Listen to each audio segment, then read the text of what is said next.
Assalamualaikum warahmatullahi wabarakatuh dan selamat pagi. Okey, tajuk saya adalah pemetakan pengaruh terapeutik ataupun terapi nasyid terhadap kesihatan mental, dan penyelidik bersama saya penyelia Dr. Kamal Sabran, PhD saya dahulu, dan saya daripada Hang Chang dan akan datang insyaAllah bulan 12 ni di USM, dan penyelidik bersama saya adalah Prof. Dr. Asrini dari School Medical dari USM juga. Okey, tajuk saya akan cover pada hari ini adalah daripada pengenalan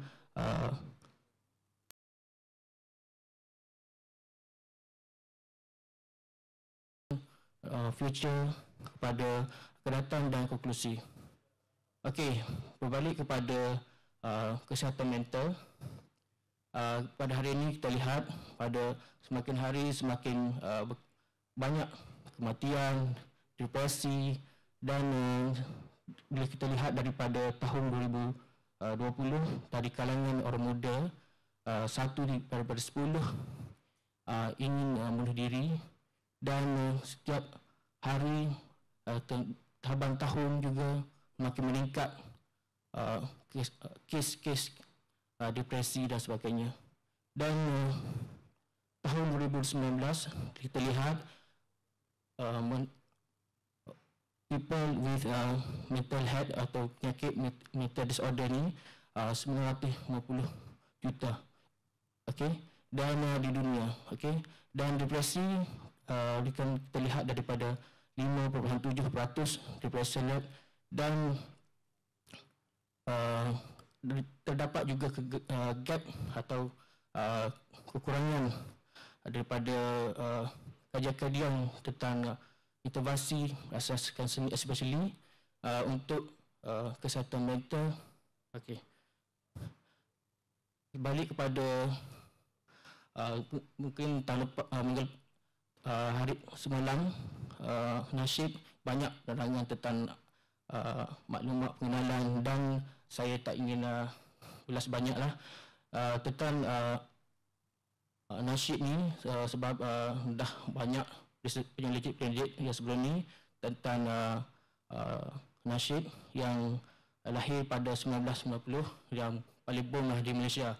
Dan terusnya lebih kepada nasyid ni adalah vocal arrangement, dan dilakukan berkumpulan, dan mesejnya adalah menasihati ke arah keagamaan, dan lebih-lebih lagi dia ke arah diminati lebih kepada orang Muslim, lebih-lebih lagi dari Nusantara Melayu. Okey, kajian yang saya gunakan adalah prisma daripada SLR. Okey, terdapat saya cari-cari, terdapat 3 penyelidik yang menghasilkan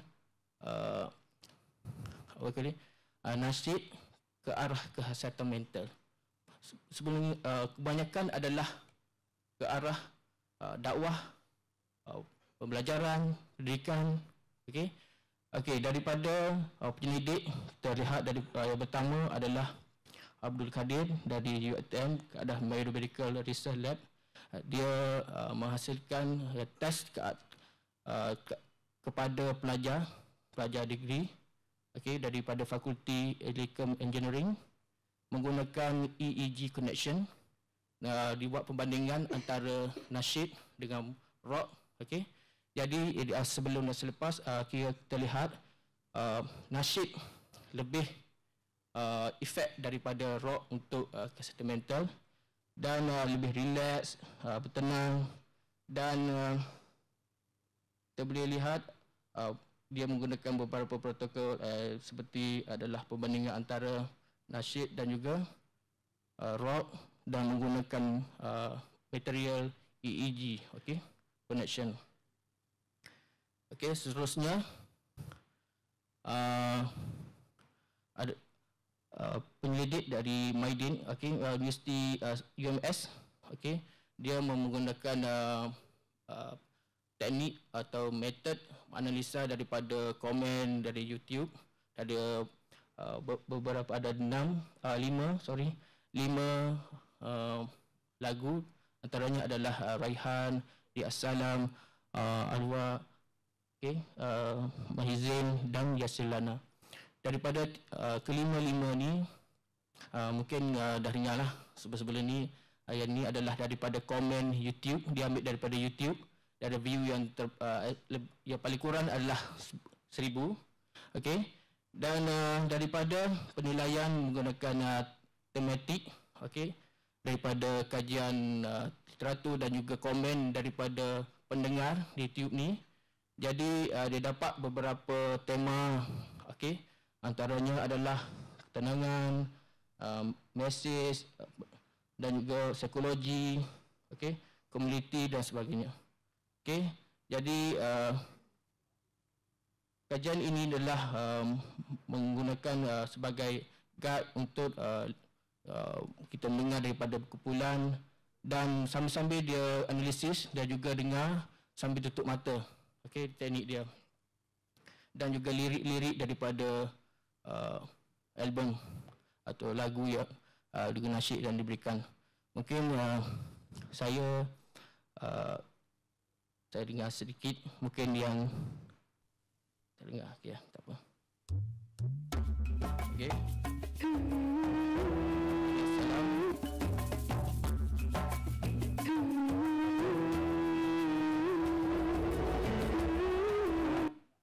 Okey, mungkin saya sikit mungkin terdapat teknikal. Okey. Seterusnya adalah untuk warga emas. Okey, di Semarang kajian dilakukan oleh Universitas Malaysia, Pusat Pengajian Ilmu Pendidikan, Ilmu Kemanusiaan, dilakukan oleh Mustafa dan Akhil.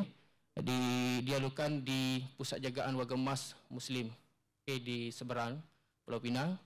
Dan kajian dilakukan terhadap warga emas, okay, dan menggunakan temu bual, okay, dan di deskripsi. Sebelumnya dia melakukan menggunakan beberapa penilaian pertama untuk muzik genre Islam. Okey. Okey, yang pertama adalah nasyid, marhaban, kasidah, tahlil, nasyid dan marhaban dan sebagainya. Jadi yang paling dominan adalah nasyid, dan dia menggunakan daripada 10, okey, menyatakan majoriti adalah 10% dan dominan adalah 50%. Dia bukan nasyid sahaja, dan kebanyakan mungkin reference atau diminati oleh peserta pendidikan ini adalah lagu Al-Suraya, okey, Selimut Putih, dan dibandingkan dengan marhabah, kasidah, tahlil, nasyid dan marhabah dan sebagainya, nasyid adalah yang paling dominan. Dan kaedah ini adalah bagus untuk tujuan terapeutik atau terapi sebagai kesihatan mental bagi warga emas, kerana di warga emas di pusat jagaan aktiviti hanya kebanyakan adalah makan, tidur, bangun, exercise sikit-sikit, dan ini adalah antara macam kaedah baru untuk mereka lebih sebagai orang kata warga emas ni dia kebanyakan ada demensia, dan di muzik dia membantu untuk reflect untuk Alzheimer dan mengingati, dan aktiviti ni juga bagus untuk kita jadikan mengurangkan kemerosotan demensia bagi warga emas. Okey, daripada kajian ketiga tersebut, kita dapat lihat bahawanya dengan menggunakan mungkin kedepannya perlu ada muzik mungkin boleh didengarkan sambil mata untuk menghayati, dan boleh dibandingkan dengan muzik lain. Dan platform mungkin kita boleh guna sebagai platform online dan juga lirik, dan boleh gunakan sebagai di tempat warga emas sebagai rutin. Okey, dan juga untuk akan datang mungkin kita boleh buat jadikan sesi untuk sebagai rutin harian untuk warga emas di pusat jagaan, dan boleh kontrol daripada lagu-lagu yang sesuai dan muzik yang tidak terlalu kuat, dan boleh jadikan mungkin kita buat sebagai group, small group atau bigger group. Okey, dan apa yang kita dapat atau bantuan daripada kaedah kajian-kajian yang lepas, mungkin kita lihat muzik nasyid dapat membantu dari fikiran dan body lebih tenang, dan boleh kontrol mood, dan lebih selesa kerana muzik nasyid ni lebih tidak terlalu tinggi volume, dan nada dia tak terlalu laju, dan lirik lebih kepada message dan menghingati. Okey, dan why kajian ini bagus, bukan kerana untuk nasyid ni kerana lebih kepada vokal dan masuk lirik itu sendiri, dan body lebih relax dan mengurangkan anxiety dan sebagainya. Dan bagus sebagaikan, mungkin dijadikan sebagai standard untuk program terapi bagi warga emas ataupun di pelajar dan kesihatan mental keseluruhannya. Dan mungkin ke depan perlu ada kajian-kajian ini, dan perlu menggunakan lebih sistematik, mungkin menggunakan penilaian yang lebih medical, mungkin digunakan metod mungkin sebagai MOCA atau MMSE untuk kesihatan mental yang diiktiraf oleh global. Dan mungkin boleh dikatakan bukan sekadar pelajar, pelajar emas, mungkin dewasa dan sebagainya. Dan kita boleh lihat nasyid dalam muzik mungkin jadikan bukan sekadar untuk hiburan ataupun mengganti sebagainya.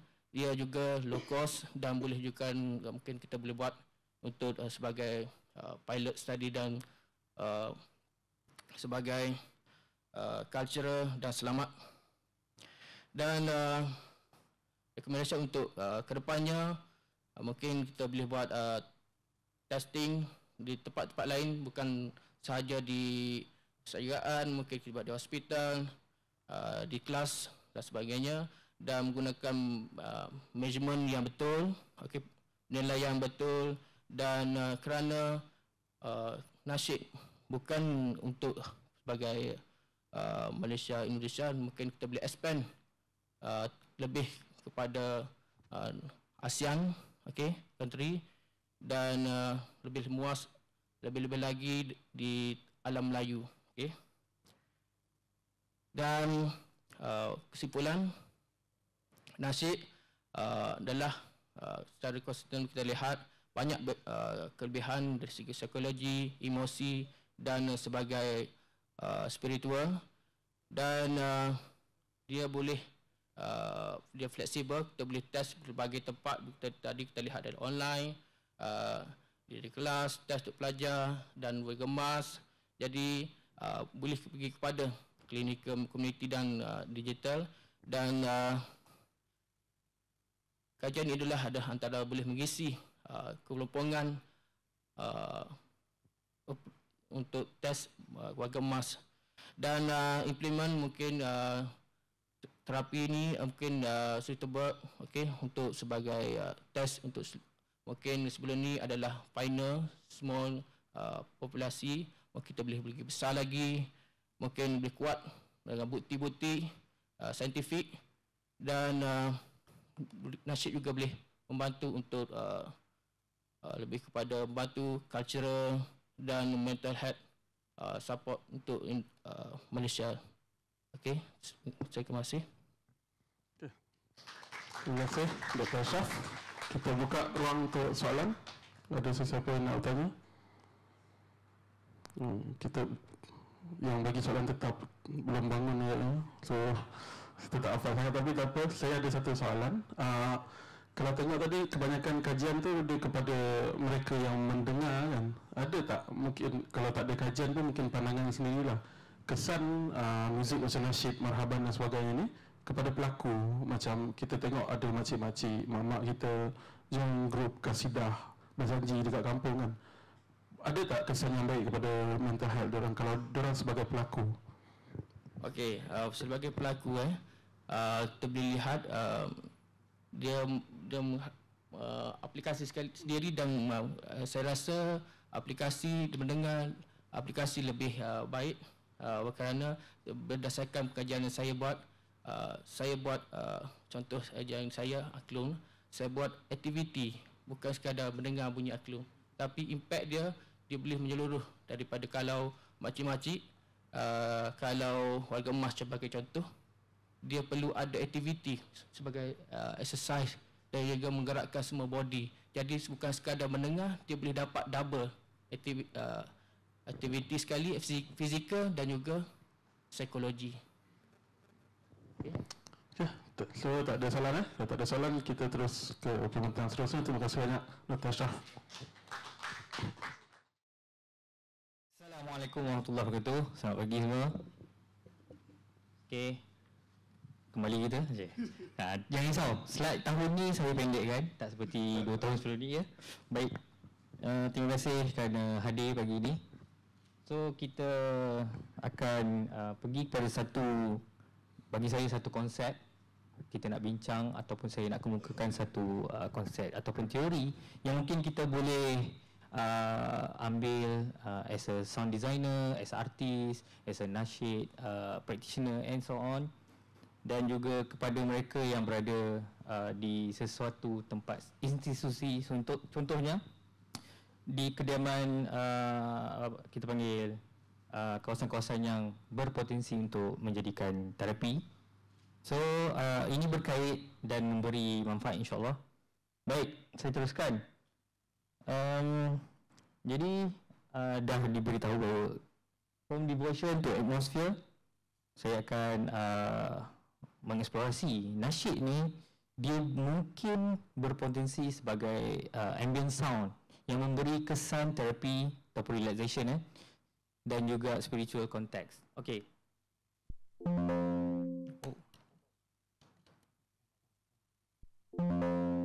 Oh, terbalik, masya-Allah. Come on. Okey, tak masalah. Okey, kita tengok Untuk yang pertama ni, slide yang boleh tengok. Sebenarnya saya terangkan. Muzik, okey, semalam kita dah tengok banyak presenter yang dah bagi tahu pengenalan semua, tapi saya sebagai seorang pengaji daripada muzik dan juga teknologi, so saya melihat dulu the nasyid and the Islamic debate about the music. Right. So muzik adalah bahagian penting dalam tamadun from music, right? So, ia sering menjadi subjek perdebatan dengan sebahagian ulama membenarkannya apabila bebas daripada unsur maksiat, manakala yang lain lebih berhati-hati. Okey, ini juga dijatuhkan oleh Satra. Okey.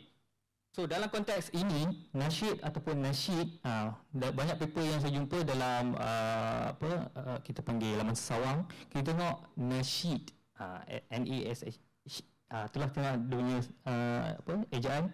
So, menduduki kedudukan unik. Dan penerangan mengenai genre ni, dia one of the genre banyak mengenai a cappella, menggunakan vokal, ya. Dan penggunaan alat muzik seperti perkusi sangat minimum. Okey. Tetapi kita tengok since 1990s, sebab sekarang ni limitasi untuk saya punya analisis ni hanya untuk Malaysia dan kita punya industri nasyid di Malaysia. So saya melihat permulaannya 1990s. Alright, so Raihan, Rabani dan Hijaz merupakan saya punya pilihan selected artistic review. So because mereka mempunyai banyak nama di dalam kita punya industri, dan salah satunya mereka pernah memenangi beberapa anugerah. Okay, so ialah satu fokus dalam sebelum kita melakukan kajian selanjutnya. Ini adalah macam need analysis. So I'm focusing on the sound analysis. Alright. Okay, so we focus scholars primarily examine lyrical, maksudnya pengkaji banyak tengok pada lirik, tengok kepada dia punya struktur, form, okay, dan impact of nasyid. Ini yang kita nak pergi ni. More than spiritual, apa lagi dia boleh buat? Okay, so new perspective, investigating audio properties to explore nasyid. Kita nak explore, ini kita nak bedah for a soundscape. We want to beyond the spiritual and entertainment. Alright. Right. So daripada muzik, nasyid, dan kita bawa kepada satu teori kita ambil. Ini yang common, which is the ambient music from Brian Eno. Okay. So cara teorinya, saya mudahkan bahasa untuk ambient music ni dia sangat minimal. Teksturnya sangat kita panggil nipis. Dia tak terlampau grand, dia tak terlampau seperti kita dengar orkestra, is very grandeur. Dia ada sometimes kita akan dengar the layering, and then bila dia tutti or solo kita boleh dengar that kind. Dia ada banyak structure ataupun form texture tu. But for ambient music is very mild. Okay, sometimes kita hanya boleh dengar minimal notes, bunyi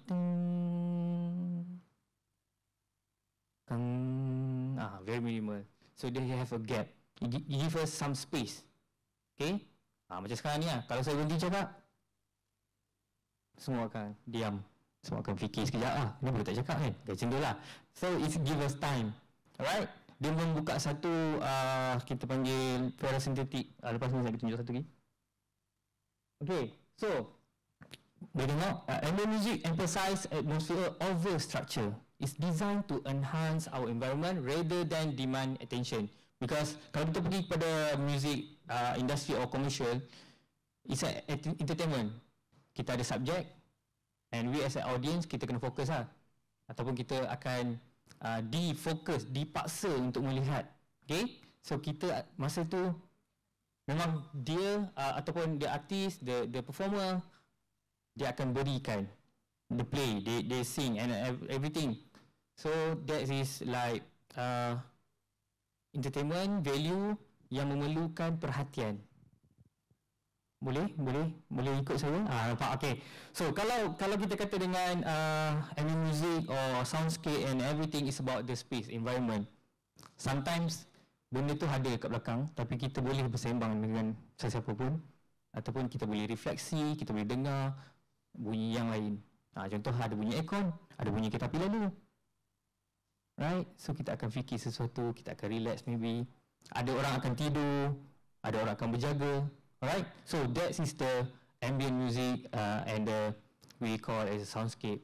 Okay, so daripada Brian Eno juga dia dah categorize by slow tempo, extended harmony and immersive sonic texture that alter moods and cognition. Okay, so ambient music must be able to accommodate many levels of listening attention without enforcing one in a particular. We continue. So, for therapeutic sound research dah banyak. Ada orang kata music therapy, sound therapy dan pelbagai. Jadi saya nak drag daripada saya punya PhD research and so on. Saya bawa satu which is ambient sound. Okay, kita just minimal music and apa-apa bunyi di belakang, bukannya di depan. Maksudnya kita tak perlu pun paksa diri kita untuk mendengar benda tu. Okay, so neurological impact. Ada low frequency drones, ada soft dynamics and reverberation influence brain states and emotional response. Okay, untuk pada kesan physiological, so tempo activate, ini saya cakap parasympathetic nervous system yang membolehkan kita punya jantung ni more relax and anxiety levels akan lebih turun. Ini ada banyak kajian lah. Alright, so ini adalah satu konsep di mana saya cuba bawa what if nasyid can be like this. apa kan? Mungkin anda di luar sana penulis ataupun pemuzik untuk nasyid, mungkinlah anda akan fikir untuk ni. Ini more than zikir terapi Hafiz Hamidah. Sorry for that, because that is the zikir. Sekarang ni saya ambil nasyid with a lyrical, with a message. Okay. Alright, so emotional regulation also, carefully curated sonic atmosphere promotes relaxation, mindfulness and spiritual elevation. Okay, bukan sekadar kita, bukan nak cakap apa, sometimes people will feel relaxed and so on with the zikir, with the salawat and so on. Okay, that's fine. What if, contoh, saya ambil satu pertanyaan ataupun permintaan daripada klien before this, about Syariah compliance hotel. They need ambient sound, ambient music. So when they come to me, they ask, apa selain daripada zikir, selawat? So yeah, this is one of the concept dan maybe akan berkembang insyaAllah. Okay, kita teruskan. For the research methodology, saya menggunakan Sonic Visualizer software version 4.25. Okay, for detail visualization and annotation. Sebab bila pakai ini, dia ada satu fungsi yang di mana kita boleh dapatkan data ni lah dia punya quantitative. So kita boleh drag and then ke dalam SPSS or maybe saya menggunakan Excel lebih mudah. And kita boleh dapat mean, average and max punya number. Okay, so key parameter untuk menggunakan Sonic Visualizer ni boleh nampak di sebelah kiri sana. Okay, so dia punya parameter yang digunakan adalah frequency spectrum analysis, tempo and rhythmic pacing, dynamic range measurement and juga vocal layering examination. Cuma dia limitasi untuk software ini, vocal layering dia tak dapat sebiji ataupun dia tak dapat pecahkan semua. Alright, but itu kita boleh guna subjektif. Okay, subjektif which is kita kena dengar berulang kali dan kita dapatkan beberapa layer. Okay, terus ini mungkin saya pun bila tengok kali penat sebab bila main dengan nombor yang penat letih. Okay, alright, tak apa, saya terangkan secara mudahnya. Kita boleh tengok tiga kumpulan yang selected songnya hanyalah 6. Okay, yang saya ambil ini bukan bias sebab saya pun tak dengar nasyid sangat. So benda ni macam satu benda yang kita cari. Okay, ini top. Okay, ambil inilah, right? So tak bias lah, dia randomize.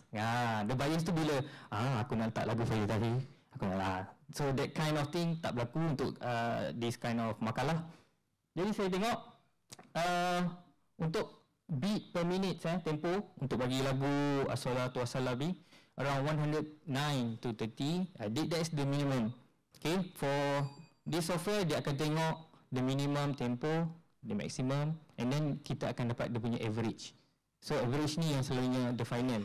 Okay, so 110.77 beat per minute. Okay, ini termasuk dengan kesan bunyi lah. So bila ada reverb, ada delay ataupun kesan bunyi yang bergaung di dalam MP3 lagu tu, CD tu, so dia akan menentukan tempo juga, dia akan drag.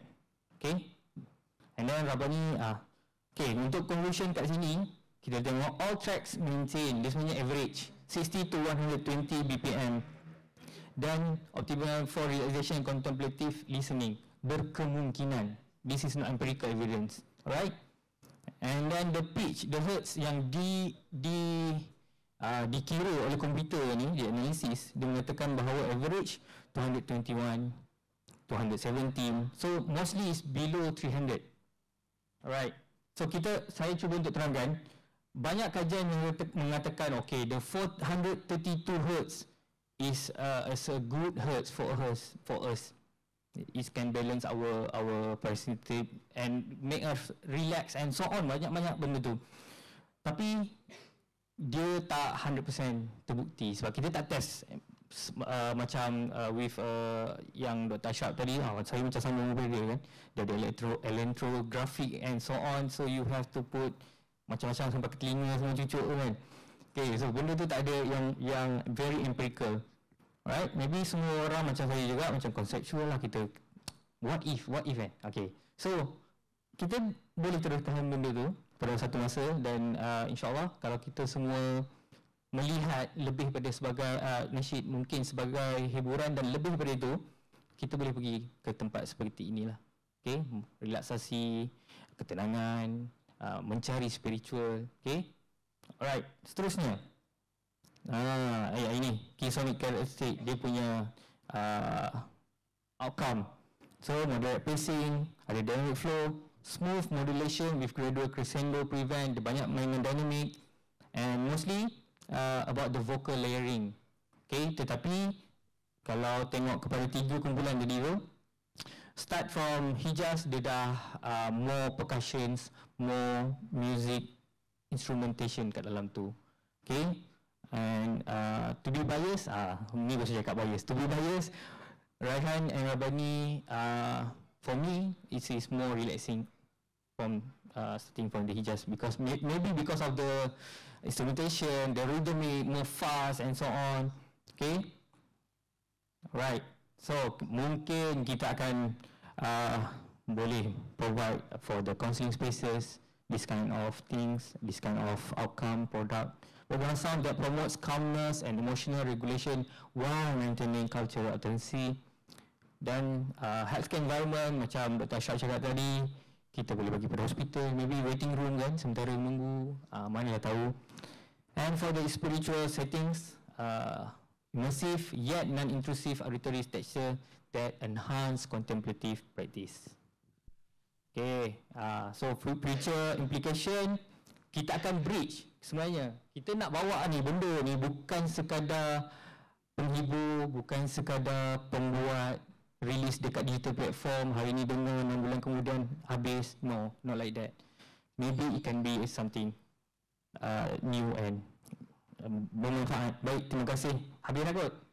Habis, tak dah. Okay. Scan tu jauh? Ada lagu tapi macam tak. Okay. Saya buka untuk soalan. Mana boleh baru datang. Okay. Baik. Okay. As in residence kita panggil dah. Silap patut kita present awal lagi tadi. Ya, saya selalu penanya residen kat sini. Baik. Okay, saya tak tahulah depan tu. Saya tertarik dengan perkataan sound sikit tu. Yep. Negara kita ni, kalau tak silap saya masa 90s, early 2000, dia ada satu audio yang disebarkan tau. Kalau pernah dengar lah, Sakratul Maut, yang soundscape yang alam kubur. Okay. So masa tu kita tak, saya confirm lah saya tak tahu apa pun benda tu kan. So kita anggap benda tu macam ni betul lah kot. So macam untuk yang sorry ni buat kan, dia kata soundscape specification kan. Macam mana untuk di As-salatu wassalam. Untuk diaplikasikan. Maksudnya tak perlu go into technical sangat. Maksudnya macam mana nak diaplikasikan, sebab kita UPSI kan. Dalam pendidikan. Bias, okay. Okay, dalam pendidikan okay, saya ambil satu dalam pendidikan muzik. Mungkin dia macam ni. That is a soundscape. Okay, tapi saya cuba untuk link with the nasyid sebab saya punya makalah ni kita melihat kepada Malaysia, nasyid, which is saya beritahu define from the first nasyid yang saya tengok ni about lyrical. So yang Sakratul Maut is about soundscape mainly kan. Okay, tapi tak apa, sebabnya still boleh guna bagi saya lah. For me, you can use benda tu dulu ataupun the sound first and then come up with some lyric. So the soundscape can be a drone. Dia boleh jadi drone. You know, you layering with the sound. Okay, come drone maybe. And minimal punya melody. Itu mungkin akan dapat satu projek lah. That's kind satu idea lah, right? But thank you. Mungkin orang akan part yang starting kan. Marabuka kan, gitu kan. Tapi kena ada, kalau kita kata nak bring nasyid into that thing, kena ada message juga message dan melody, but not too fast. Dan seperti yang kita tengok pada Brian Eno punya ni lah, categorize. Okay, ada soalan lain? Adakah? Ini bahaya juga soalan ni. Kenapa kita tunggu dia bangun Saya macam Fifi tak datang. Tak tahu hujung pangkal. Tapi masa saya naik tadi, belum doktor kan? Belum. Kamal lah, lambat betul lah. Dia tak. Saya menunggu Viva. Saya menunggu Viva. Boleh sebelah. InsyaAllah doakan bersama. Saya tertarik sebab saya sampai je, you ada mention Syariah Compliant Hotel. Jumpa you dan minta you buat soundscape, which is I think is halal soundscape lah. So boleh cerita sikit pasal tindak klien tu. Dia because sebelum ni saya banyak projek kan. Okay, so itu salah satu sebab kenapa saya jumpa Dr. Kamal for my PhD. So itu time tu baru first year sebenarnya baru daftar. So diorang memang memerlukan something yang berbeza daripada hotel yang lain. Sebab bila kita pergi hotel je, lunch room kita dengar something like that and so on. Mungkin diorang mahukan something yang bila diorang pasang ke apa, orang yang nipu kan, yang bukan lelaki bini datang tu, balik lah. Mungkin something yang membentuk kesedaran. Okay? Tapi kalau diorang pasang nasyid terus, memang tak buka pintu kan. Macam tu lah. So mungkin dia nak something yang dia tembak dua tempat sekali, which is relaxing tapi ada message. Sebab because kalau kita pergi kepada relaxing only, dia tak ada lirik, dia tak ada something like that, dia tak ada message, dia just a very not intrusive punya benda lah. You just passive hearing, you dengar sahaja. Alright? Adakah menjawab Abang Syed? Belum, sebab saya tukar. Saya pergi buat benda lain. Tapi still in contact, cuma saya belum execute the idea. Okay, terima kasih. Okay. Yes. Terima kasih. Assalamualaikum. Assalamualaikum warahmatullahi wabarakatuh. Salam sejahtera, selamat pagi. Terima kasih. Hari ini saya akan bentangkan tentang kepengarangan lirik Al-Jawahir, satu tinjauan awal. Fokus saya adalah tentang dua aspek utama, melihat tentang bagaimana unsur-unsur tempatan, ini pantun, peribahasa dan perbidalan digunakan sebagai sumber penulisan lirik. Kedua, saya akan tinjau dari segi pembinaan atau merintis estetika kerohanian yang dibangun oleh nasyid pop Al-Jawahir. Saya tak akan huraikan secara panjang tentang estetik, tentang kearifan tempatan, kerana pantun-pantun digunakan dalam lirik-lirik tadi adalah pantun-pantun biasa, misalnya pisang emas di bawah belayar, pantun-pantun yang biasa kita dengar. Tetapi yang menariknya apa yang saya boleh ulas tentang bahawa bagaimana sebenarnya proses transmisi peralihan 80-an masih mengekalkan identiti kebudayaan Melayu dalam muzik, dalam lirik nasyid. Fokus pagi ini saya akan tumpukan kepada 4 pola pembentukan estetika kerohanian. Pertama, kita tengok penggarapan jiwa dalam lirik. Kemudian bagaimana alam dijadikan sumber inspirasi dan renungan. Ketiga, kita akan tengok unsur-unsur naratif yang digarap dalam lirik. Dan terakhir, kita akan tengok dari segi pengalaman puncak kerohanian. Baik, kita akan pergi yang slide seterusnya tentang menuju pengalaman kerohanian. Kita pilih Kembara di Tanah Gersang, Perjalanan 1 dan Perjalanan 2.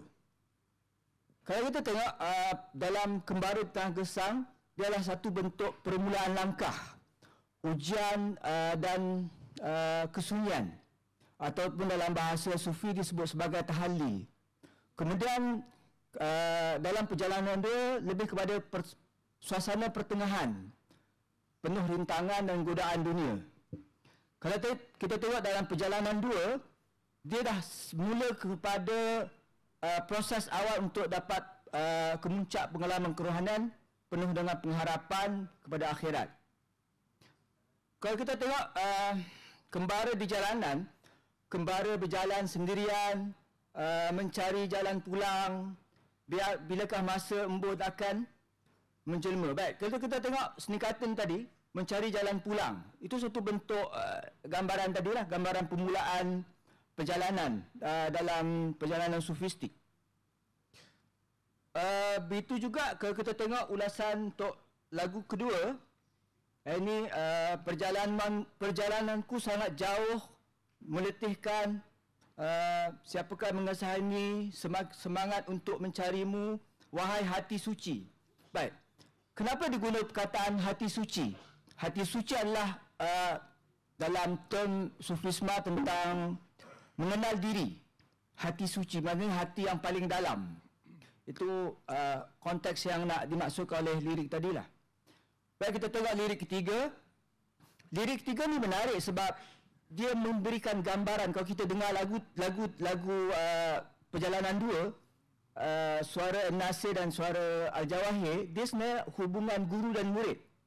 Sebab tu dalam lirik pertama, misalnya kita tengok urusan murid bertanya, dia kata murid mengeluh, urusanku belum selesai selagi ku belum temui sinarnya dalam perjalanan ini, kau bekalkan ku Al-Fatihah. Kan? Lepas tu guru kata, dengarkanlah suara memanggil bagai senandung, sedarilah perjalanan kita hampir tamat. Sampaikan salamku pada mereka yang soleh, kan? Katakan, ku ingin bersama memohon keredaannya. Baik, itu sebenarnya satu dialog antara guru dan murid, bagaimana guru dan murid tadi bersama-sama untuk capai dalam pengalaman kerohanian. Baik, kita tengok slide seterusnya. Alam sebagai sumber inspirasi. Saya ambil renungkanlah soal sukma, warna, alam dan restukanlah. Kalau kita tengok kata kunci dia adalah sebenarnya bagaimana imej-imej alam tadi dijadikan sumber naratif, refleksi. Kita akan faham dalam slide yang terakhir nanti tentang alam kecil dan alam besar. Dia ada sambunganlah benda tu. Baik, bahagia kau datang sendiri setelah kau sisihkan hatimu, setelah kau mengenali dirimu. Renungkanlah. Kita tengok perkataan mengenali dirimu adalah term yang biasa dalam lirik-lirik sufistik. Mengenal diri apa semualah. Baik, kita tengok seterusnya. Begitulah kisah sukma, begitulah kisah rasa, nilaian perasaan hidup, kalbu, penerang kegelapan, cahaya sukma, cahaya rasa, membawa suka dan duka, tanpa sukma, insan kosong dan layu, umpama ranting tidak berdaun. Dia memberikan tamsil sukma tadi dengan pertumbuhan sukma atau pengalaman batin tadi dengan ranting tidak berdaun. Itu satu simbolisme yang menarik yang digunakan oleh pengarang lirik. Baik, mari kita semua renungkan bersama keindahan alam yang berbagai warna menemani jiwa setiap insani mencari keindahan yang kekal abadi. Sebenarnya kalau kita tengok dari segi sini, bagaimana alam tadi diberikan gambaran yang jelas terhadap pengalaman kerohanian itu sendiri. Baik, ini yang menarik Pak, yang agak kompleks sebab dalam pengembaraan kerohanian tadi, yang ketiga kita tengok pengembaraan di pengalaman kerohanian. Saya petik lagu Berita Gembira, wajah yang tenang, nikmat kesyukuran, doa dan harapan. Sebenarnya kalau kita tengok kata kunci, term maqamat dan ahwal agak sesuai diaplikasikan ke dalam tema-tema lirik ini. Kerana kalau kita sebut maqamat ni adalah tempat berhenti, perhentian, ahwal adalah keadaan jiwa yang dilalui. Misalnya kalau kita tengok contoh, bersyukur pada Yang Esa, ingin ku sampaikan berita pada teman seperjuangan yang kami tenang di sini. Ada peralihan bentuk kami tenang di sini. Kita tengok maqamatnya, tiada lagi ragu-ragu, tiada lagi tangis sendu, inilah matlamatnya, bersyukur pada Yang Esa, oh temanku si angin lalu, oh sampaikan berita, Tuhan Maha Penyayang lagi Maha Pengampun, yakinlah, okey, satu maqamat tadi, yakinlah kepadanya, oh insan, okey, itu dalam Berita Gembira. Baik, dalam lagu seterusnya, pandanglah segala-galanya kebenaran milik Tuhan semesta, yang bahagia atau merana, bersabarlah untuk segalanya, ujian yang ditimpa itu semua ada rahmatnya. Dalam konteks lirik ini kita akan melihat bagaimana konsep takdir, derita dan bahagia itu sebagai satu yang realiti ataupun dalam bahasanya sebagai satu teodisi, takdir yang abadi kepada manusia. Baik, kita dah sampai terakhir. Kita tengok tentang puncak pengalaman. Ini saya menarik sebab saya tak perasan bila menerokai Al-Jawahir, saya tak perasan bahawa rupanya Al-Jawahir dalam lagu Senandung Unggas dan Alam Insan sangat mistikal pengalamannya. Baik, kita pergi tengok kepada simbolisme tiga burung. Pengalaman mistikal biasanya akan diungkap melalui simbol-simbol. Baik, kita tengok dalam Senandung Unggas, tiga burung digunakan sebagai simbolisme utama, iaitu pungguk, camar dan kenari. Baik, pungguk dilambangkan sebagai rindu keasyikan yang tidak berbalas, cinta yang sunyi dan pengharapan yang mustahil. Camar adalah jiwa yang mengembara, pengembara yang bebas tetapi tetap kembali ke pantai, dan dia satu perlambangan untuk menunjukkan dia pencarian terhadap ketuhanan.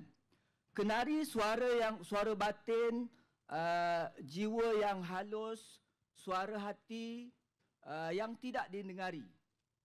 Baik, sebab tu kita tengok akhirnya pungguk disembangkan sebagai rindu yang diam, camar sebagai pengembara batin, sementara kenari sebagai luahan yang tertahan. Saya suka baca lirik ini sebab sangat menarik. Dia kata, dengarlah rayuan si burung pungguk merindui purnama, memuja yang esa. Dengarkan panggilan si burung camar, bertemankan laut, badai dan pantai. Datang penjerat buta, yang buta hatinya menjerat si kenari, memaksa ia menyanyi di sangkar emas yang indah, walaupun ia menyanyi hatinya sepi. Sebenarnya si penjerat buta adalah simbolisme atau kritikan sosial terhadap, tanda kutip, orang-orang syariah yang menekan pengalaman sufistik yang memenjarakan dia dalam bentuk sangkar emas tadi. Sangkar emas adalah perlembangan kepada godaan dunia. Baik, untuk lagu terakhir yang menarik juga adalah, saya bacakan lirik dia dahulu. Dalam hidupmu, cuba engkau fikirkan entah alam entah tidak. Dalam renungan, kau akan terbayang persamaan antara keduanya. Dan dan lihatlah pada bumi ini segalanya ada kau, lihatlah dirimu sendiri. Begitu juga kau dijadikan dari tanah, angin, air dan api. Alam insan. Kalau kita tengok sebenarnya konsep alam insan tentang empat unsur tadi adalah sebenarnya perwakilan kepada mikrokosmos dan mikrokosmos. Bensai. Okay, Assalamualaikum Li. Salam. Li ada sebut tadi Al-Jawahir lebih kepada spiritual, sekurang-kurangnya lirik yang Li kaji lah. Okay. Dan semalam band sentuh pasal haraki ataupun ideologi Islamis dalam lirik nada muni band ataupun Al-Arkam base punya nasyid, kumpulan nasyid lah. Satu macam Al-Jawahir Singapura ni kan. Ya, betul. Dan band KL lah.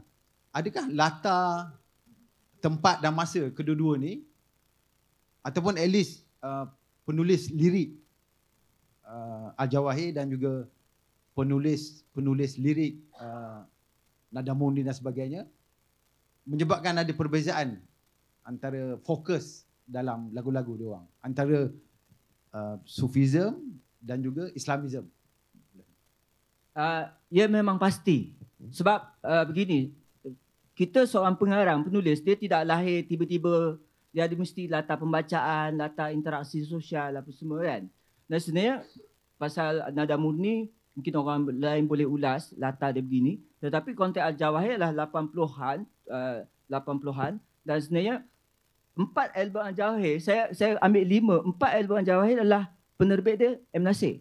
Dan M. Nasir telah membuat satu revolusi ataupun revolusi tak kisah. Perubahan yang sangat ketara daripada orkes-orkes sebelum ni, orkes Melayu sebelum ini. Jadi, lepas tu latar M. Nasir sendiri sebenarnya, kita tengok juga susunan album Al-Jawahir dengan album M. Nasir selepas-lepasnya misalnya. Kalau kita tengok dengar lagu-lagu yang dicipta oleh M. Nasir dalam tu, dia sebenarnya macam kumpulan kembara je. Sebab tu saya menggunakan istilah nasyid pop. Dia masih mengekalkan nasyid dengan tafsiran yang rencam tadi, tapi dengan muzik gaya 80-an. Dan kita pun tahu M. Nasir dengan bapaknya adalah imam apa semua. Jadi secara tidak sedar, dia juga mempengaruhi, dia dah terdedah dengan latar Singapura yang sebenarnya dengan ada makam sufi. Jadi pengetahuan-pengetahuan itu telah ada dan digarapkan benda itu. Itu yang menarik bagaimana seperti yang saya pernah bentangkan dulu dalam makalah terdahulu, saya kata lirik adalah sebahagian daripada puisi sufi. Kita harus melihat lirik ni sebagai satu bentuk budaya persuratan sufistik, tapi dalam bentuk dalam istilah pengkaji sebagai urban sufism. Sufi kota, sufi urban sufism untuk masyarakat kapitalisme kan, ketika itu dalam proses itu kan. Jadi itulah dia. Maknanya dia menggabungkan nafas keagamaan, tetapi mediumnya adalah medium semasa, medium moden. Jadi latar sosial tu sangat mempengaruhi. Sebab sesuatu kata dia hybrid.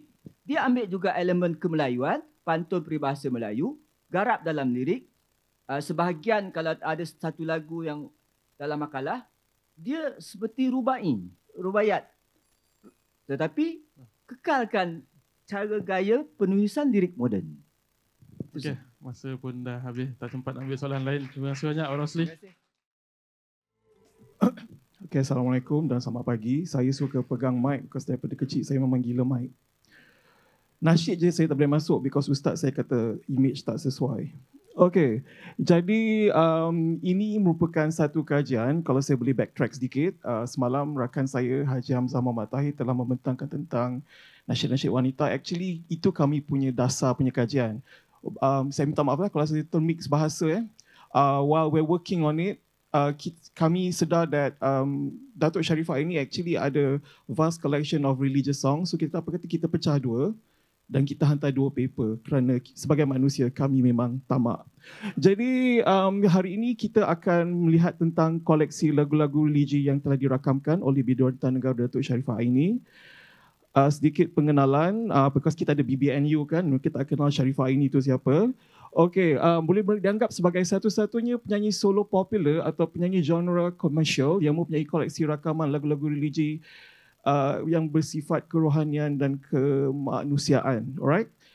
Sedikit latar belakang, beliau sebenarnya pemenang tempat ketiga di melalui program Bintang RTS pada tahun 1968. Sehinggalah beliau menghembuskan nafas terakhir pada tahun 2014. Jangan tanya saya apa terjadi kepada pemenang tempat pertama dan tempat kedua. Tak popular lah. Okay? Alright. Jadi kalau kita tengok lagu-lagu religi ni pada tahun 50-an, masa itu masyarakat lebih open, kita selalu dengar lagu-lagu macam Mabuk Candu, Whisky dan Brandy. Tapi pada masa yang sama terdapat beberapa lagu yang berkaitan dengan keagamaan dan yang paling kata orang tu yang paling obvious sekali yang paling menonjol sekali ialah rakaman Zahra Agus. Ini ialah Cik Latifah dalam Madu 3. Beliau telah merakamkan lagu Tiang Ugama sekitar tahun 1954, manakala Puan Sri Amar Saloma pernah mempopularkan lagu Manusia Musti Mati pada tahun 1960 dan kemudian tampil sebagai penyanyi bersama dengan Tan Sri P. Ramlee menerusi lagu Rukun Islam. Untuk rekod, saya mengekalkan ejaan asal kerana itu sepatutnya kita buat apabila kita membuat kajian. Ya. Di Malaysia, lagu-lagu religi mula, kata orang tu, lebih memenuhi corong-corong radio di Malaysia pada tahun 70-an. Apabila kumpulan-kumpulan nasyid dari Indonesia mula mengecapi populariti di sini seperti So Many Times, Orkes Al-Suraya, dan Hajah Nur Asia Jamil dan Orkes Gambus Al-Barkah. Alright. Pada masa yang sama, apabila populariti lagu-lagu ini, penyanyi-penyanyi ternama di Malaysia dan juga di Singapura tumbuk mengambil inisiatif untuk merekakan lagu-lagu berciri ketahanan seperti Datuk Ahmad Jaiz, Puan Toh Puan Setia Datin Rafiq Abuang, okay, itu senarai lagu-lagunya ya. Boleh baca kat situ. A. Ramli, Trio Manja, Anita Sarawak, ya, dia ada lagu agama. Gaya Zakri dan juga Rose Maria. Okey, tapi walau bagaimanapun, sepanjang zaman itu, tiada penyanyi yang merakamkan album khusus mengandungi lagu-lagu religi, kecuali kumpulan-kumpulan yang memang kumpulan nasyid. Ya? Penyanyi solo lelaki seperti Ahmadi Hassan memang terkenal dengan image lagu-lagu keagamaan, tapi album dia campur dengan lagu-lagu cinta juga. You can actually check out Discogs for more information. Ya? Ini berlainan sekali di Indonesia apabila artis-artis top mereka seperti Bimbo dan Coast Plus pernah merakamkan album penuh lagu-lagu religi. Dan pada masa yang sama, mereka yang beragama Kristian seperti Grace Simon, Eddie Selitonga, Diana Nasution dan Rusa Hanaya turut menerbitkan album-album rohani Kristian untuk pasaran di sana. Kalau kita lihat di seberang laut sempena kedatangan Presiden Trump, di Amerika Syarikat merupakan satu perkara yang tidak asing lagi. Apabila penyanyi-penyanyi top mereka merakamkan lagu-lagu berbentuk religi. Pertama sekali mereka ada penyanyi yang khusus penyanyi gospel seperti Mahalia Jackson, James Cleveland, Sister Rosetta Tharpe, The Edwin Hawkins Singer, Grandpa Jones dan lain-lain lagi. Jangan lari adik-adik. Nanti kata siapa ni? Okay? Penyanyi-penyanyi komersial dekat sana pernah mengeluarkan album-album kerohanian, termasuklah Elvis Presley, Dolly Parton, The Oak Ridge Boys, Tammy Wynette, Sam Cooke dan juga Rita Franklin, di mana album gospel beliau, Amazing Grace, merupakan album gospel yang terlaris di dalam sejarah muzik Amerika Syarikat. Okey, kajian literatur saya, ini saya try to go as fast as I can. Okey, nervous. Tidak dilihat sebagai satu hiburan semata-mata, tetapi juga merupakan satu media penyampaian dakwah melalui lirik-lirik yang memasukkan elemen-elemen keagamaan. Ini berdasarkan satu kajian yang memetik penulisan, saya kena baca kat sini, tak nampak, Azium Madi Azra dan Toto Suryana, kerana dalam kajian mereka berkatakan kehidupan keislaman dan kehidupan, alright, seperti akidah, syariah dan juga akhlak. Pada masa yang sama, Adam Ilham Fakhriza mengatakan lagu religi merupakan satu lagu yang syarat dengan lirik keagamaan, nilai moral dan makna spiritual yang berakar dengan ajaran agama tertentu serta berfungsi sebagai sarana dakwah, hiburan dan pendidikan bagi meningkatkan pemahaman keagamaan melalui lirik yang mampu menyentuh pendengar. Fenomena lagu religi ini merupakan pada karya seni dengan nilai pesan akidah yang mengandungi makna tersendiri di dalamnya, seperti berhubungan dengan sesuatu ajaran agama ataupun cerminan kehidupan manusia. Okay, I think kat situ saya boleh cepatkan lagi because basically it's the same. Okay, kita tengok juga lirik-lirik lagu sudah semestinya mempunyai nilai-nilai mempunyai ke arah kebaikan seperti cintakan Allah SWT, cintakan Rasulullah SAW, kasih sayang terhadap ibu bapa, ahli keluarga, pesanan untuk tidak melakukan kemungkaran, kebatilan dan maksiat, sifat baik antara sesama manusia, sifat menghormati dan mengasihani sesama manusia, kesedaran dan keinsafan dan tidak ketinggalan sifat mencari tanah air yang dikirakan sebagai satu memelihara kehormatan agama dan bangsa. Okay. Idan Setiari menyatakan pengertian nilai kerohanian terbahagi kepada 4, iaitu nilai kebenaran yang berteraskan akal manusia, nilai estetika atau keindahan yang berlandaskan perasaan manusia, nilai kebaikan atau nilai akhlak yang berlandaskan kemahuan yang kuat, kehendak dan hati nurani manusia, dan nilai agama atau ketuhanan yang bersifat mutlak dan berdasarkan kepercayaan manusia. Dalam erti kata lain, lagu berfungsi sebagai medium komunikasi seperti simpati tentang realiti dan cerita imajinasi. Okey, ini saya senaraikan lagu-lagu yang hasil daripada beberapa kajian yang saya lakukan yang mempunyai elemen religi, kerohanian dan ketuhanan. Mungkin ada di antaranya yang you would actually like, betul ke? Tak apa, we can always leave this space for debate dan juga future research. Ya. Pertama sekali, lagu Justin Linda ni telah ditulis liriknya oleh Sharifah Aini yang merupakan seorang penulis lirik yang prolific pada tahun 70-an daripada album pertama beliau. Beliau perlu merakamkan lagu yang popular, Selimut Putih, pada tahun 72 dan kemudian beliau rakamkan kembali pada tahun 98 kerana susunan muzik pada tahun 72 itu dia macam lagu waltz. So, kebetulan pada masa itu ada orang dah salah gunakan lagu tu untuk tarian.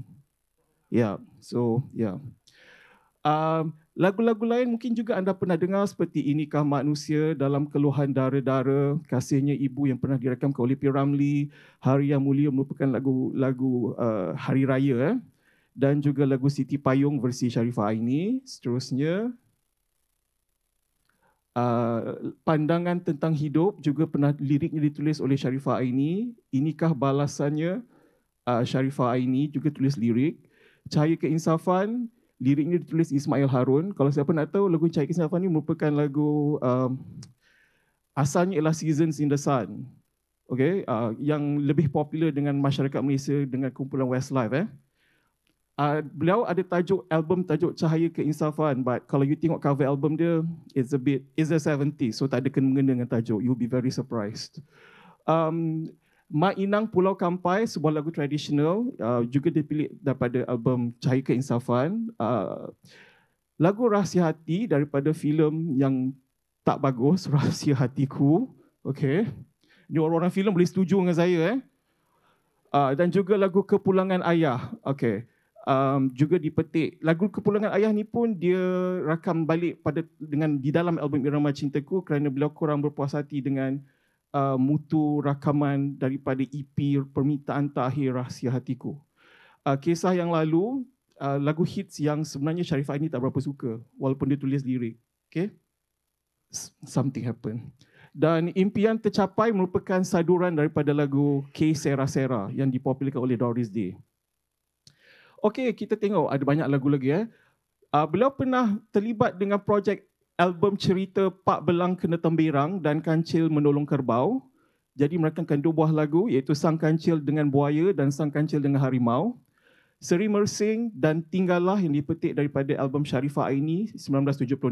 Saya kena bagi tahun kerana sepanjang kerjaya beliau, 3 album beliau telah dinamakan Sharifah Aini. Bila saya tanya balik kenapa, Diana Ross kan ada 3 kali juga nama album Diana Ross. Ya. Bunga Tanjung yang telah dirakam terlebih dahulu oleh Rubiah dan kemudiannya Saloma. So versi Sharifah ini lebih popular. Thank you.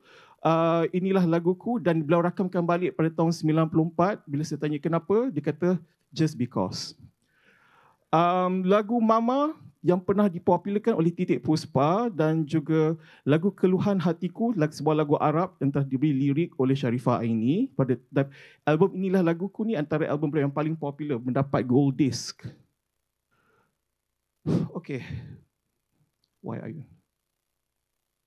Okay, Yatim Piatu daripada album Inilah Laguku berdasarkan daripada supposedly dia kata berdasarkan pada kisah hidup dia lah. Yes, because dia bukannya anak yatim. She feels like anak yatim because she was brought up by her grandparents. Ku Pohon Keredaanmu daripada Inilah Laguku 2, Dodoi Si Dodoi daripada album tradisional Lela Manja, versi lirik Hamzah Dolmat. Daripada Inilah Laguku 3 ada Rintihan Hati Pejuang Seni, Joget Mengenang Budi dan Jauh di Mata. Yang ini saya rasa mungkin akan menimbulkan satu, orang akan tanya kenapa lagu Jauh di Mata ni dianggap lagu kerohanian. Seperti saya cakap tadi tentang cinta keluarga, dan lagu Jauh di Mata ni actually tentang seorang abang atau kakak yang bertanyakan khabar adik dia yang hilang. This is based on daripada apa yang pernah dinyatakan oleh S.F.N.D. Beliau pernah merakamkan puisi A. Samad Said yang dituliskan khas untuk beliau daripada album lagu-lagu pujaan Sharifah ini sempena 10 tahun penglibatan sebagai penyanyi profesional. Dan Tiada Yang Kekal Melainkan Allah yang pernah dirakamkan oleh Kumpulan Hidayah 2 tahun selepas itu. Bila tanya dia kenapa dia akan balik, dia kata, I bagi sedap sikit, dia kata. Alright. Teratai yang pernah direkamkan oleh Rafiq Abuang, okay, dan beliau rakam 2 kali, satu untuk versi studio dan satu lagi versi konsert. Joget Pusaka Bangsa, Cinta dan Rumah Tangga dan Rahsia Tangisanku daripada album Malam, Terbang Helang dan Mawar Putih untuk Mama daripada album Harum Dalam Kenangan. Dan yang paling menarik sekali, Pra Sebelum Ajal Hidup ni yang pernah direkam oleh Hetiko Zendang, beliau rakamkan ketika tengah 7 bulan mengandung. One take. Okey, lagu Kedamaian daripada Suara Kedamaian, Bunga Melo, Seroja, Sebuah Ilusi dan juga Kasih daripada album Kasih yang diterbitkan oleh M. Nasir. Yang Tak Kesampaian, Masa daripada album Sharifah Aini tahun 88. Menaruh Harapan daripada album Sharifah Aini tahun 94 dan Suratan atau Kebetulan yang popular terlebih dahulu dirakamkan oleh Kenny Remida Martin, dipetik daripada album Selamanya 1996. Lagu Aidilfitri dan Suara Takbir pilihan klasik Aidilfitri, dan hanya pada tahun 1998 selepas bergiat hampir 30 tahun sebagai penyanyi, akhirnya Sharifah ini berjaya merakamkan album penuh lagu-lagu keagamaan, iaitu album Yayadan. Dan kita lihat kat situ, itu adalah antara lagu-lagunya. Mengikut asal lagu Sketsa Kehidupan tu sebenarnya Menggemis Kasih, tapi salah printing pada tajuk, jadi telah diperbetulkan. Okey. 10 lagu daripada Yayadan, dan ada lagu-lagu Hari Raya daripada album Dari Jauh ke Pohon Maaf, daripada album Seribu Mawar sampai ke Impianku, Di Pintu Ampun. Ada 3 lagu daripada album solo pop terakhir iaitu Syahdu, dan daripada album koleksi terakhir Bukan Cinta Biasa, Memori Hit Dunia Akhirat, ada lagu Breaking the Silence dan juga Tetamu Senja. Sebagai bonus, yang kerana jarang dilakukan oleh mana-mana penyanyi pop komersial, saya sertakan juga rakaman surah-surah Al-Quran yang pernah dibuat oleh Datuk Sharifah ini, sebanyak 8 surah. 4 telah dimuatkan di dalam album Bukan Cinta Biasa dan 4 lagi di Singapura, iaitu album edisi khas Kerana Rasulullah. Okey, so mengikut rekod, Sharifah ini telah merakamkan 66 lagu yang bernuansa religi dan kerohanian sepanjang karya. Ada lagu yang dirakamkan semula secara live, 4 buah lagu lagi dirakamkan semula dalam nafas baru atas tuntutan VLBM, tuntutan kepuasan penyanyinya sendiri.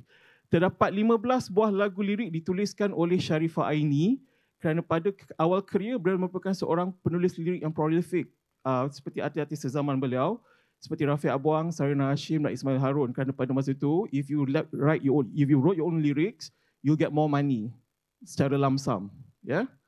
Lagu-lagu yang dirakam bukanlah latar belakangkan muzik nasyid yang lazim kita dengar seperti yang tuan-tuan dan puan-puan semua dengar malam tadi, tetapi kepelbagaian genre seperti pop, balada, langgam, inang, asli, joget, keroncong, dangdut dan lain-lain, sekaligus membuktikan bahawa penyampaian mesej berguna menerusi lagu dan lirik tidak hanya bergantung kepada genre nasyid yang tipikal. Okey, terdapat beberapa lagu yang boleh disimpulkan mengikut beberapa kategori berdasarkan senarai lagu yang telah dipilih tadi. Terima kasih. Tentang kebesaran dan kekuasaan Allah SWT dan ketaatan hamba-hambanya, tentang kekhilafan dan keinsafan, tentang kesucian Ramadan dan kelebihan Syawal, tentang kasih sayang dalam keluarga iaitu ayah, ibu, datuk, nenek dan ahli-ahli keluarga yang lain, tentang teladan yang harus dan patut dijadikan contoh dan pedoman di dalam kehidupan, tentang sifat manusia dan duniawi yang ada pro dan kontra dalam kehidupan, tentang hubungan sesama manusia secara am, tentang patriotisme dan sifat mempertahankan tanah air dan kedaulatan, dan tentang ajal maut hidup manusia. Dan konsep ini semua ada berkaitan dengan konsep pendidikan Islam di sekolah ketika zaman saya dulu, KBSR, iaitu akhlak, sirah, fiqah dan juga akhlak, fiqah, sejarah dan tajwid. Yeah, how can I forget that? Okey, lagu-lagu yang beliau rakamkan tidak terlalu bergantung kepada populariti genre nasyid. Sebaliknya, ia berlangsung sepanjang kerjaya beliau kerana populariti artis nasyid pada tahun 70-an cukup popular di arus perdana lewat 70-an, tapi ketika pertengahan dekad 80-an sudah mulai suram. Saya rasa ini semua orang tahu. Kumpulan-kumpulan nasyid berkonsep underground mula ditubuhkan, terdiri daripada ahli-ahli lelaki seperti kumpulan Nadamudi dan kumpulan yang ditubuhkan di sekolah-sekolah kebangsaan aliran agama. Genre nasyid mula berkembang semula selepas kemunculan Raihan pada tahun 96 dengan album Puji-Pujian yang mencatat jualan lebih 750,000 unit. Di sinilah peluang Sharifah ini merakamkan album religi secara penuh kerana permintaan pasaran seperti telah dinyatakan lebih awal.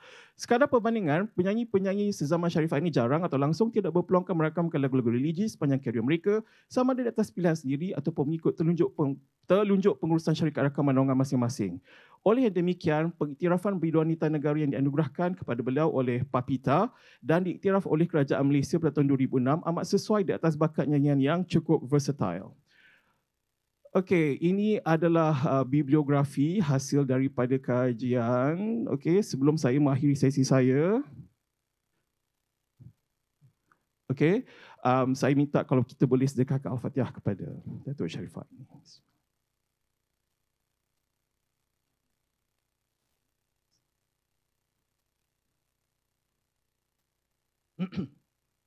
Okay, sekian, terima kasih dan tak cukup masa untuk soalan. Okay. Okay, alright. Ada soalan daripada sesiapa? Kita buka untuk satu saja soalan. Tak ada tu.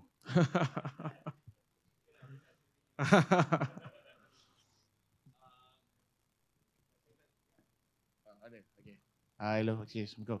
Assalamualaikum. Okay. Macam yang kita tengok tadi Abang Rosli ada bentang, dia kata penulis lirik ni dia tahu apa yang dia cuba sampaikan. Selalu kita boleh kena tengok dia punya latar belakang dia. Maksudnya term-term kerohanian tu dia tak akan muncul dengan kosong lah, bak kata Abang Rosli. So macam kita tahu macam Sharifah ini sendiri latar belakang family dia Sharifah style apa semua kan. Pada pandangan anda, sejauh mana latar belakang peribadi dia tu mempengaruhi penulisan lirik dia dan keinginan dia untuk buat album religi apa semua ni? Okay. Soalan yang baik dan insyaAllah saya boleh jawab. Sharifah ini dia memang kaya dengan perkataan. Dia memang seorang yang suka berfantasi. Dia memang seorang yang mempunyai daya imajinasi yang tinggi. Kalau kita asingkan lagu religi dulu, kalau kita tengok lirik-lirik pop yang beliau hasilkan seperti Kau Tinggi di Awan Biru, itu ketika beliau bercinta dengan seseorang. Tiada maaf bagimu, itu kerana kalau tengah bergaduh dengan seseorang. Okay? Itu daripada lagu pop. Tentang lagu-lagu nasyid, lagu keagamaan yang beliau hasilkan ni, saya rasa ia kadang-kadang Sharifah ini dia tengok kepada kehidupan dia and dia akan suka, what if it's like this? What if it's like that? So pada tahun 70-an ketika dia masih muda dan banyak masa, beliau lebih prolific pada masa itu. Apabila masuk ke alam rumah tangga dan menjadi seorang ibu, beliau dah kurang menulis lirik dan pada masa yang sama juga adalah pressure daripada syarikat rakaman untuk menghasilkan lagu pop yang lebih segar. Sebab tu kalau tahun 80-an tu kebanyakan syarikat rakaman antarabangsa ni dia dah kurang lagu-lagu, dia kurang menerbitkan lagu-lagu yang berunsur religi. Ya. Tapi beliau memang berhasrat untuk melakamkan album agama ni daripada dari awal kerjaya. Sebab itu apabila Raihan muncul, beliau kata okay, now is my time whether you like it or not. Kepada syarikat rakaman. Sebab itu dihasilkan dan ketika album itu dihasilkan, beliau juga rajin ke universiti, thank you, untuk mempromosi album itu supaya mendapat tempat di kalangan kelas. Pada masa itu, kebanyakan mereka yang membeli lagu-lagu nasyid adalah pelajar-pelajar universiti, kan? Termasuklah some of us here ketika itu, okay? Saya rasa dapat ke menjawab soalan? Okay. Tak ada. Saya tengok ada Pak Mahzan Manan kat sini kan. Saya nak kau bunga mawar. Okay. Tak boleh nanti dia kata tak sedap. Go back. It was a beautiful song, Bunga Mawar. Saya suka lagu tu daripada kecil sampai sekarang.